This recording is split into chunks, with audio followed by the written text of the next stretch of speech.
Hello, welcome back to our Honey series. I'm Dylan Shields, the project coordinator. And I'm Gina Mankey, Outreach Specialist, and today we're going to be talking about having a happy honey holiday. Today we're going to be talking about a fitness challenge, healthy eating tips, self-care, and setting realistic goals. So Dylan, first up on the list we have our fitness challenge. So why do you think it's important to have a fitness challenge during the holiday? I think the best thing about having a fitness challenge during the holiday season, we're so busy and we're constantly looking for gifts, looking out dinners and everything. But during the busy season, it's not that hard to stay active, and it's beneficial for us for stress management and multiple other things. A huge part that we like to incorporate into our daily lives is activity, right? So today, please join Gina and I in our festive fitness challenge. Each day, you will complete the exercise for that specific day, plus all the exercises from the previous. We will start on day 12 and count down. You will continue to add on to each exercise as we count down to 1.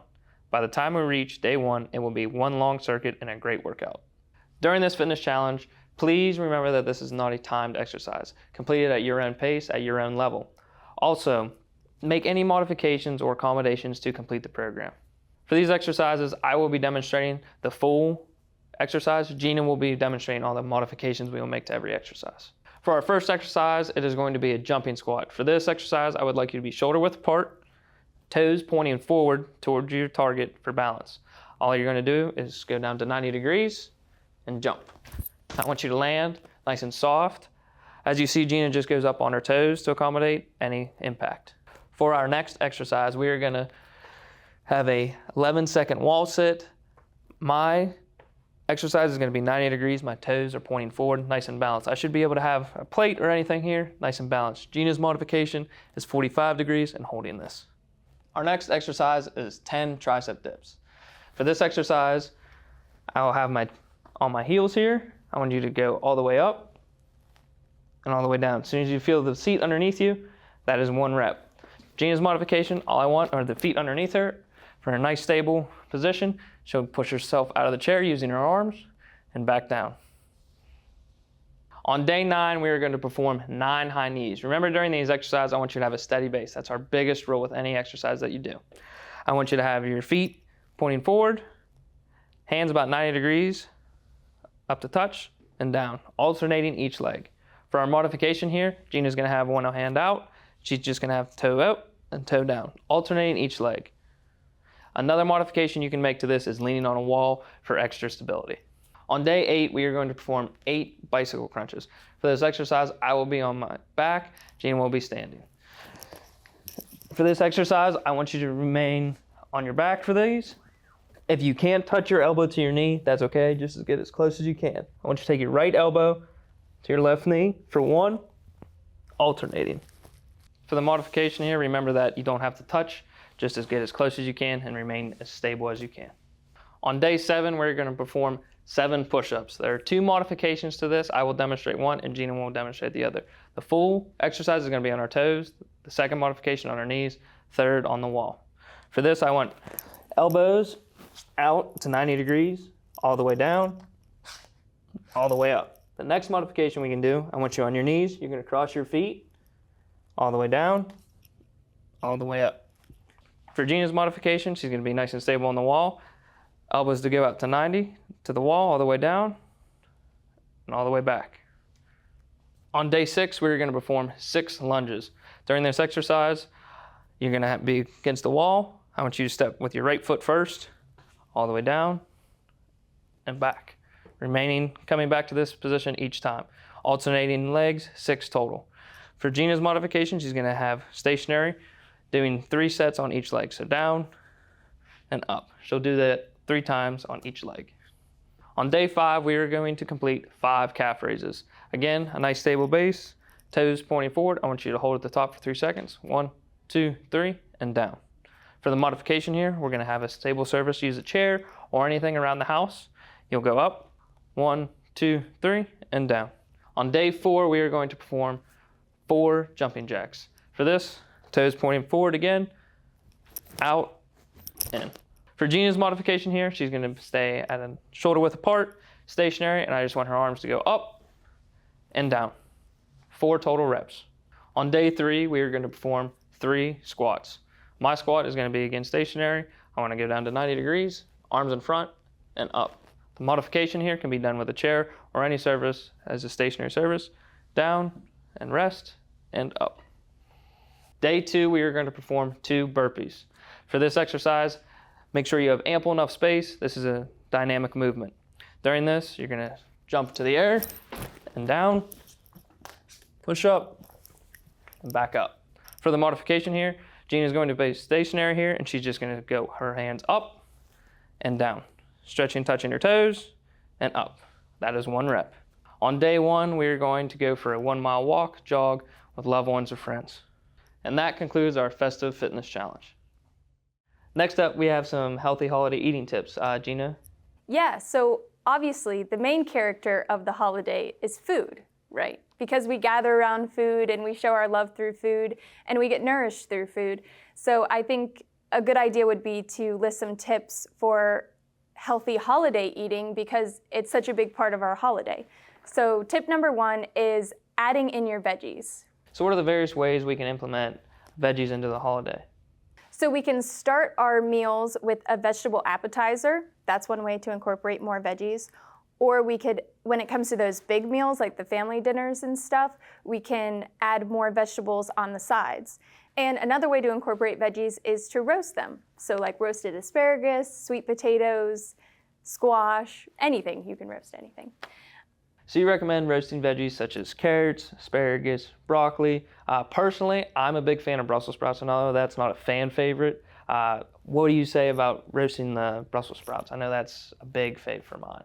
Oh, I love roasted Brussels sprouts as well. But really anything, if you cut it up, you toss some oil and your favorite seasonings in it, and you roast it at like 400 for 25 to 30 minutes, you have one of your sides done. So.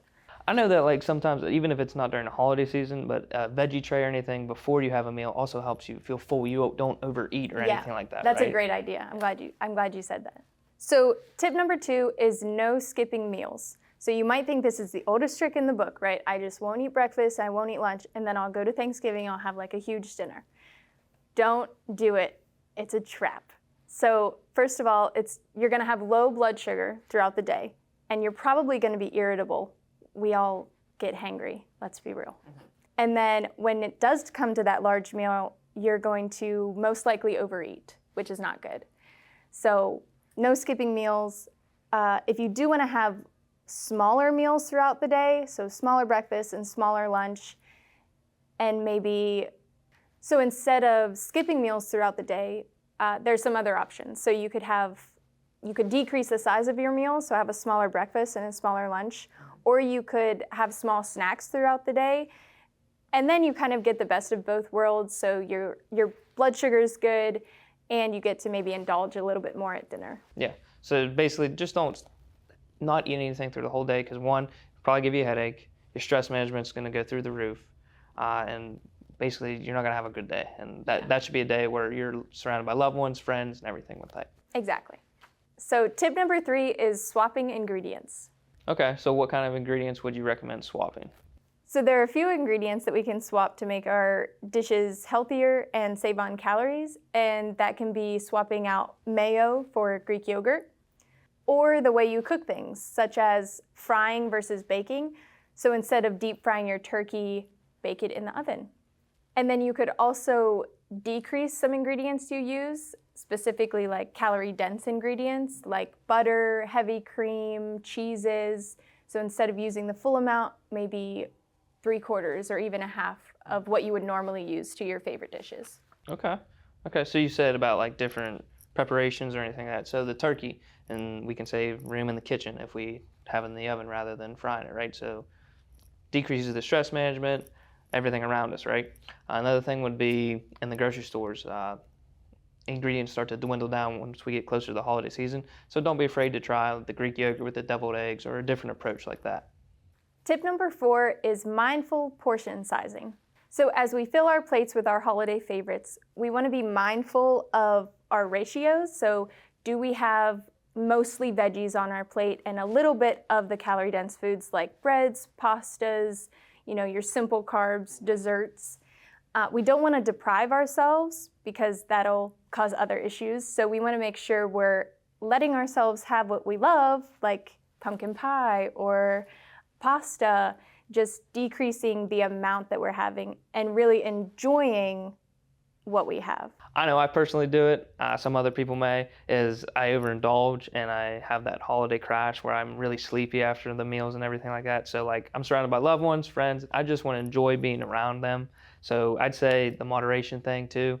Keeping our plate colorful is a good recommendation. I know overindulging can lead us to fumbling our way to the couch to take our nap.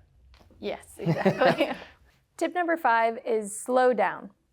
During any meal, but especially during the holidays, it's really important to slow down and take in what's around you. So slow down your eating and really interact with those around you. Take time to notice people, maybe people you haven't seen in a while, and all the blessings around you. So in general, slow down, but when you're eating, especially, slow down. You mentioned slowing down, so another recommendation we may have is at a table, surrounded by loved ones and the people you want to be around, just talking will actually slow down our eating. That's right, and then you'll be more in tune with your hunger and satiety cues, so you'll know when it's time to stop. So our next section of the video is practicing self-care. So that in itself can sound pretty stressful during the holiday season because we want to focus on everybody else. We want to focus on family and focus on friends. But actually, by taking time to ourselves, it lets us have more time for others. Absolutely. So some ways to do that can be stop and take a deep breath. Take a few of them. Because this can be a really stressful time for people, it's a good idea to have some tools in our toolbox that we can grab if we're feeling too overwhelmed. So the breathing exercise is one, and then going outside, limiting our social media, and making gratitude lists. You mentioned the breathing, so we just want to take a minute and enjoy what we're surrounded by, right? All loved ones, everyone we want to be surrounded by. Don't let it overstress us. Don't let this get our stress levels high and cause issues. Yeah, so actually, as a society, we tend to not breathe deeply very often. So we're breathing like in this cavity, when really we should be breathing in our whole cavity. Do you want to try a breathing exercise real quick? Absolutely. All right, so you take one hand, you put it on your lower stomach, okay? Then you can close your eyes if you want to. And then when you breathe in, you want to breathe in through your nose, and then you want to make sure that your belly is expanding. So just try that one. Do you feel your stomach pushing out? Absolutely. So, and then you breathe out, you want to breathe out through your mouth, and then make sure that your stomach kind of collapses and that you get everything out. So if you do this, like run through it 5 times, it makes a difference. If you're taking a really deep breath in through your nose, hold it. If you hold it for a little bit, it helps, and then letting everything go kind of resets you. Yeah, just step away from the situation you're in and you can come back to this. Exactly. We recommend going outside to take a break from the situation we're in. A lot of individuals may have pets where they can just go for a light walk. People would be surprised how much it helps even just going outside for 5 minutes or going for a walk. We're doing something for so long, our brain kind of gets at a flat line, right? Where if we go for a walk, it's been proven that the neurons in our brain start to fire, right? And we come back to the situation completely recharged and excited for what we're doing. And I know we're making a holiday video, but really this going for a walk or going outside can happen all year round and will have the same effect. Absolutely, and the sun contributes to how we feel too. So I know it's starting to get in the holiday season, snow, darker in days, it's getting dark earlier in the day. So just 5 minutes. I know sometimes the offices, sometimes classrooms, we don't have adequate sunlight in. So just 5 minutes, 2 minutes outside just to get that sun. Our next section is about limiting our social media. Yes, so during the holidays, we have some breaks coming up. So you might have a little extra time on your hands and might be tempted to scroll for hours on Instagram or Facebook or whatever. But I would challenge people to limit their social media and interact with people around you instead. Because if you find yourself in down those rabbit holes, then you can start comparing yourself and have a whole host of other problems. So an hour to max a day of social media is probably a good goal. Absolutely, and we're going to make memories around the people we're surrounded by. So we'll make more memories surrounded by them rather than looking at our phone screens. Take a minute, just put the phones face down rather than face up. But you may be enticed if you get a message or anything like that, where if it lights up, you're unplugged from the conversation, right? So I just keep it face down, just be in the moment how we are right here. Yeah, exactly. So as we wrap up our healthy holiday tips, I think it's important to touch on setting realistic goals. Mm-hmm. So this might seem like an overwhelming list because there's a lot of stuff on it. And you might not meet everything on the list, and that's okay. Absolutely. Like, if you can just pick one thing that you can change, start on that. Don't look at the whole list and try to change everything at once. Just focus on what's most important to you. Exactly, and like you don't have to do that goal specifically right now. It doesn't have to be cold cut, right? It could be a stepping stone to, hey, I'm gonna go for a 5-minute walk. You start at a minute. You go where I'm gonna exercise 3 days a week. I'm gonna start at 1 day a week. The most important thing is just to start. That's the hardest thing to do, is just starting. Exactly. Thank you all for tuning in for our Honey series. We hope these tips help you with a healthy holiday.